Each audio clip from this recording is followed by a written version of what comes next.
교육 전문 컨설팅 그룹 어드미션 마스터스 진아킴입니다.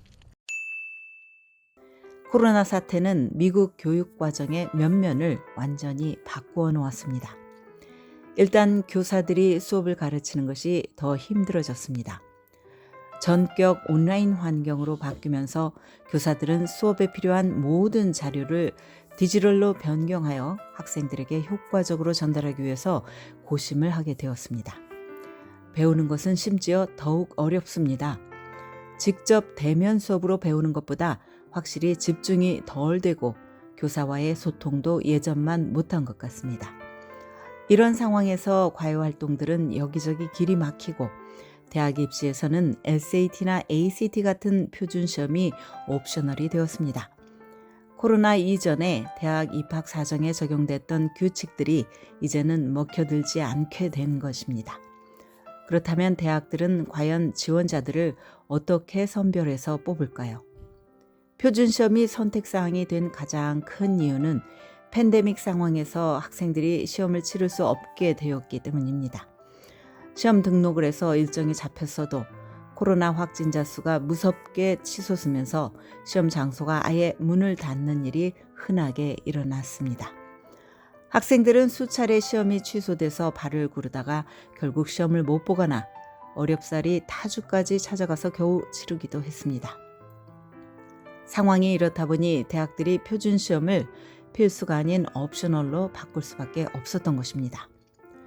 전국에서 1,450개가 넘는 대학들이 당분간 테스트 옵셔널 정책을 유지하겠다고 발표했습니다. 전국 대학 입학 카운슬링 협회 NACAC에 따르면 프린스턴 대학 등 명문 대학을 포함한 이들 학교들은 지원자가 표준시험 점수를 제출하지 않더라도 불이익을 주지 않는 입학 정책을 강력하게 지지한다고 밝혔습니다. 그런데 앞에 이유가 전부인 것은 아닙니다. 팬데믹으로 인해서 표준시험을 치르기 어려워졌기 때문에 테스트 옵셔널 정책으로 바꾸었다는 것은 사실이기는 하지만 어찌 보면 좁은 시각입니다.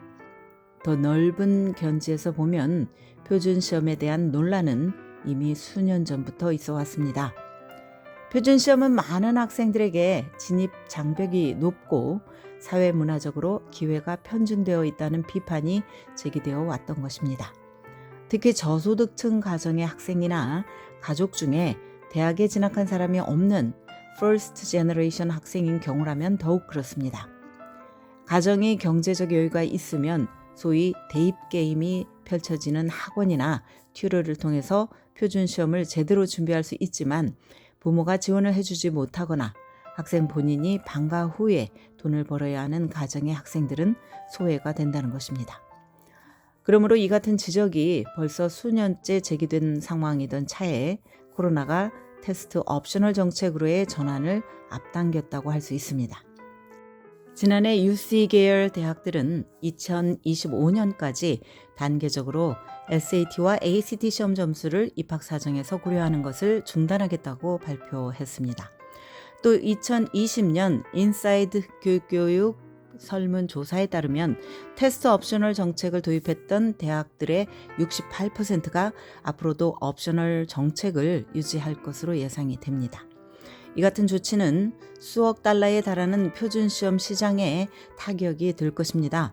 최근 스쿨 리서치에 대한 시카고 대학 컨소시엄은 5만 5천 명이 넘는 공립고등학교 졸업생들을 대상으로 설문조사를 한 결과 학생들의 대학 졸업률을 예측할 때 고등학교의 GPA가 ACT보다 5배나 강력한 힘을 발휘하는 것으로 나타났다고 밝혔습니다. 또 대학에서 학업적으로 성공할 확률은 표준시험 점수보다는 고교에서 받은 성적과 더 관련이 있다는 연구 결과도 나와 있습니다. 그러나 일각에서는 이에 대해 고등학교들이 성적을 매기는 시스템이 각기 다르며 어느 학교에서는 성적을 후하게 주는 성적 인플레이션이 벌어지기도 한다고 지적을 합니다. 그러므로 이들은 보다 객관적으로 학생의 실력을 판별할 수 있는 제도가 필요하다고 주장을 합니다. 표준시험은 완전히 사라질 것인가? 아니면 새로운 형태로 돌아올 것인가? 현재 진행형의 문제라고 하겠습니다. 지금까지 교육 전문 컨설팅 그룹 어드미션 메서스 진아킴이었습니다.